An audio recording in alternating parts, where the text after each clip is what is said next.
तो हमने history books में ब्रिटिशर्स के बारे में तो बहुत पढ़ा हुआ है, but have you ever thought the British conquest in India was a coincidence और was it done intentionally? In fact history में बहुत से लोगों ने इसे डिस्कस भी किया है. One group discussed and argued that Britishers came with a mindset to purely trade in India, and they were drawn into this political turmoil that was created by Indians.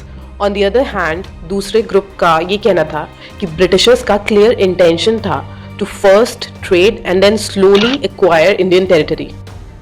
Well, I support this second argument because इसके पीछे कुछ facts हैं to prove these points.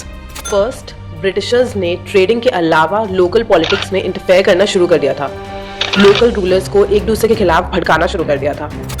Second, Bengal was the richest province and Britishers had huge interest in trading with Bengal.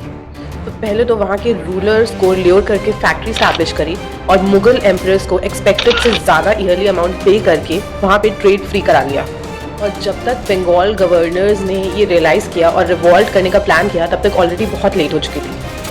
Third, Indian territory को acquire करने से पहले Britishers ने French forces को रास्ते से हटाया, taking help of the local rulers. अब लोकल रूलर्स ने इसलिए हेल्प करी क्योंकि वो खुद फ्रेंच फोर्सेस को इंडिया से बाहर निकालना चाहते थे. अब यहाँ पे सबसे इम्पॉर्टेंट नोट करने वाली बात ये है कि Britishers slowly and gradually acquired rest of the territory in India by taking advantage of inter border disputes in India. And only later everyone realized that inter-border disputes जब तक रहेंगे तब तक external forces इसका फायदा उठाती रहेगी.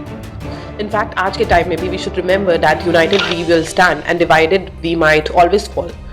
To some that might sound very historical, but that's the fact. हमें टेक्स्ट बुक्स में ये सब पढ़ाया तो जाता है, बट हम किस हद तक इसे इम्प्लीमेंट करते हैं.